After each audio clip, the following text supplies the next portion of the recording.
और ये क्या नाम है? मेरा नाम करण श्रीवास्तव। क्या समस्या हुई आपके साथ? सर मेरे संग में ये समस्या हुई है कि मेरी शादी को 2 महीने हुए हैं और मेरी जो मिसेज है वो किसी अन्य लड़के से बात करती थी।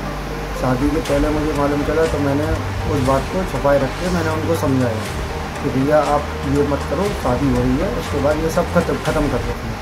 तो इन्होंने कहा ठीक है, मेरा ख़त्म हो गया। उसके बाद शादी के 15 दिन बाद मेरे को धमकी मिलती है कि भाई मेरा वो प्यार है, ये वो। तो मैंने बोला कि भाई तुम्हारा प्यार है तो आपको पहले शादी करना थी, तो मुझे पहले बताया तो मैं शादी नहीं करता।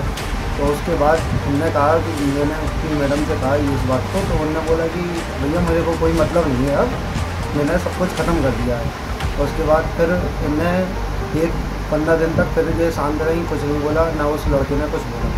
फिर उसके बाद फिर ये फ़ोटो में डालने लगे इंस्टाग्राम पर। फिर इंस्टाग्राम पर मुझे मालूम चला ये 6 आईडी चला रहे हैं। 6 आईडी चलाने के बाद जब मैंने उस लड़के को फिर से समझाया गया तो उस लड़के ने मुझे धमकी दी पहले। फिर उसके बाद मैं झांसी मेरा ट्रांसफ़र हुआ। मैं यूपीएल कंपनी में काम करता हूँ। मैं अपने वहाँ से ट्रांसफ़र लेके इधर आया तो उसके बाद फिर ये बोलने लगे कि मैं उससे प्यार करती थी, अब नहीं करती। तो मैंने कहा भैया प्यार करती थी तो पहले मुझे क्यों नहीं बताया, अगर बताती तो मैं नहीं करता शादी, तो फिर क्लियर बात होती है।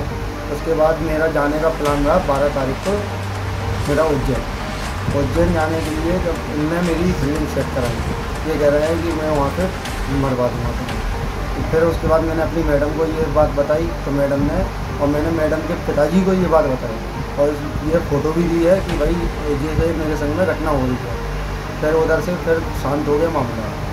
फिर उसके बाद 1 हफ्ते से भी बराबर मेरे पास वो आ रही है धमकी। और एक लड़के को इन्होंने बोला था वो मेरा अगर दोस्त नहीं होता तो मेरी जान को बहुत बड़ा खतरा था। मेरी मैडम से कौन दे रहा धमकी आपको? मेरे को अनुज अहिरवार है, इटौना का, आलमपुर में वो नौकरी करता है और कट्टों का व्यापारी है। वो कट्टे मट्टे बेचता है। मेरे को ये बोला है और इंस्टाग्राम के जरिए मेरे को धमकी देता है और ये सब प्रूफ मैंने कोर्ट में दिए हैं। अब आप क्या चाहते हैं? मैं साहब यही चाहता हूँ कि मैं अब उस लड़की को रखना नहीं चाहता। कि मेरे तक बात थी तो मैं उसको अपने तक सीमित रखता था बात, लेकिन बात मेरे परिवार पे आई है तो मैं अब बिल्कुल शांत नहीं रहा। जैसे ही बताया कि आपने जो लोकेशन देती है तो क्या है? और मेरी लोकेशन देती थी और मेरे पीछे भी लड़के 40 पड़े हुए हैं। 5 लड़के मेरे को अभी दोस्तों ने बताया कि 5 लड़के झांसी के मिले हुए हैं उसमें। किस किस को प्रार्थना पत्र दिया है?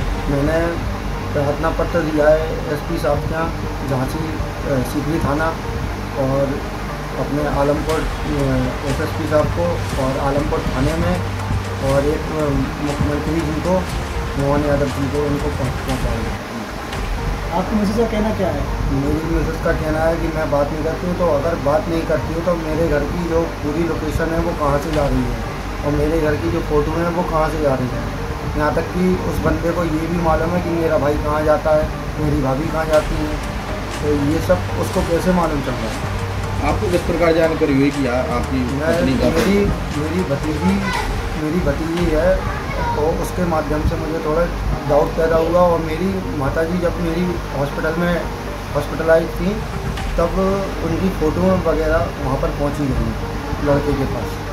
तब उस लड़के ने बोला मेरे को कि तुम 12 तारीख को उज्जैन जा रहे थे, बच गए रास्ते, मेरा तुम्हें हम मारेंगे ज़रूर। और अभी उसने 3 दिन पहले मुझे धमकी दी है कि मैं तुम्हें 1 हफ्ते के अंदर जान से मार दूँगी। और उसकी फ्रेंड है विद्या नाम की, तो उसने भी मुझे धमकी दी थी, उसकी रिकॉर्डिंग भी है मेरे पास, बताएगा। जैसे जब आपकी पत्नी का आरोप लगा रहे हो उसके आपका प्रूफ है कुछ?